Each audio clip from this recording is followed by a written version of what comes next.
રાજા ભોજ ફરી એકવાર સિંહાસન પર બેસવા જાય છે અને 9 નંબરની અપ્સરા મધુમાલતી આવી અને રાજાને રોકે છે.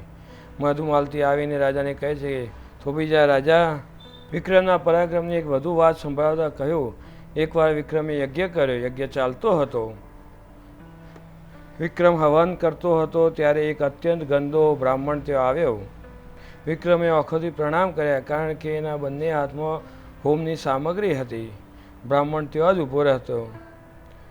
યજ્ઞ થયો પૂરો થતાં બ્રાહ્મણ કહેવા લાગ્યો, હે રાજા, હું બ્રાહ્મણ છું, સતતે મારો સત્કાર ન કર્યો. હે દેવતા, મેં તમને ઓખોથી પ્રણામ કર્યા હતા. હવન સામગ્રી હાથમાં હોવાથી હું પ્રણામ ન કરી શક્યો. સારું, આજ હું તારો અતિથિ બનવા ઈચ્છું છું. વિક્રમ ઘણા જ આનંદથી બ્રાહ્મણને મહેલમાં લઈ ગયો. બ્રાહ્મણ ત્યાં ઠેકાણે થૂંકવા લાગ્યો. મૂત્ર ત્યાગ અને મહાત્યાગ કરવા લાગ્યો. સર્વત્ર દુર્ગંધ ફેલાવા લાગી, પણ વિક્રમના કપાળમાં કરચલી ના પડી. એ સતત સેવામાં હાજર હતો. ફ્રેન્ડ્સ, હજુ સુધી તમે આ ચેનલ સબસ્ક્રાઈબ ના કરી, ચેનલ સબસ્ક્રાઈબ જરૂર કરજો, જેથી કરીને આવી વાર્તા તમને સાંભળવા મળે. અને આગળ પણ નવા એપિસોડ આવશે, જેથી કરીને ચેનલ સબસ્ક્રાઈબ જરૂર કરજો. અને વિડીયો ગમ્યો હોય તો લાઈક પણ કરજો. પાણી લાવ, મને તરસ લાગી છે. બ્રાહ્મણે ત્રાળ પાડી. વિક્રમ પોતે પાણી લઈ આવ્યો. તારા સેવક ક્યાં ચાલ્યા ગયા? સેવકોની તમે ચિંતા ન કરો, તમારો સૌથી મોટો સેવક હાજર છે, આજ્ઞા કરો. વિક્રમે દુર્ગંધની ફરિયાદ ન કરી. એમ પણ ન કહ્યું કે દુર્ગંધના કારણે બધા ભાગી ગયા છે. જોકે ભયાનક દુર્ગંધના કારણે વિક્રમનું માથું ફાટતું હતું. બ્રાહ્મણ શયનખંડમાં પણ મળ ત્યાગ કરતો. એના વસ્ત્રો અને શરીર પર વિશ્વની ખરડાયેલા હતા. રાજન, ઘણી દૂરથી પગપાળા આવવાના કારણે પગમાં કળતર થાય છે. પગ દબાવ, જેવી આજ્ઞા. વિક્રમ પણ પગ દબાવવા લાગ્યો. ભયાનક દુર્ગંધથી બેહોશી સવારથી જતી હતી, છતાંય સંયમ રાખી ઘણીવાર સુધી પગ દબાવતો રહ્યો. બ્રાહ્મણ સૂઈ ગયો, પણ વિક્રમ એની પાસે જ બેસી રહ્યો. બ્રાહ્મણની આજ્ઞા વગર કઈ રીતે હટાય? એનું માથું ભમવા લાગ્યું, અશ્રુ વહેવા લાગ્યા, તો પણ એ બેસી રહ્યો.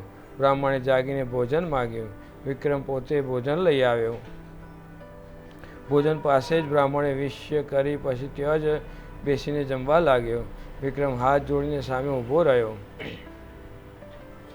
ત્યારબાદ બ્રાહ્મણ વિક્રમને ત્યાં જ બેસી રહેવાની આજ્ઞા કરી વિશ્રામ કરવા લાગ્યા. ભયંકર દુર્ગંધ પણ વિક્રમ અવિચળ બેસી રહ્યો. અચાનક બ્રાહ્મણ ઊભો થયો અને વિક્રમને ભેટી પડ્યો. એક ક્ષણે દીન દરિદ્ર બ્રાહ્મણ એક દેવતા બની ગયો. સાથે જ આખા રાજમહેલમાં અદ્ભુત સુગંધ આવવા લાગી.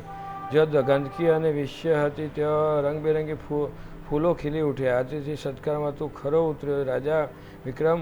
જેના માટે તું યજ્ઞ કરતો હતો, એ જ હું વરુણ છું. તારા રાજમાં કદી દુષ્કાળ નહીં પડે, એ મારું વચન છે. વરુણદેવ રાજા વિક્રમને આશીર્વાદ આપીને ચાલ્યા ગયા. મહેલમાં સુગંધ ફેલાતા જ બધા આવી ગયા. હે રાજા ભોજ, શું તું આટલા કાર્ય અને વિશ્વાસથી આ અતિથિનું સ્વાગત કરી શકીશ? દિનહીનને તો તું તારી પાસે પણ નહીં આવવા દે. જો તારામાં આવો કોઈ ગુણ છે તો જ તું આ સિંહાસન પર બેસી શકે છે. પોતાની વાત કહી મધુમાલતી આકાશમાં ઉડી ગઈ. મિત્રો, હજુ સુધી ચેનલ સબસ્ક્રાઈબ ના કરી, ચેનલ સબસ્ક્રાઈબ જરૂર કરજો, જેથી કરીને આવા વિડીયો અને તમારી આવી વાર્તાઓ તમને સાંભળવા મળે. ત્યાં સુધી જય શ્રી કૃષ્ણ.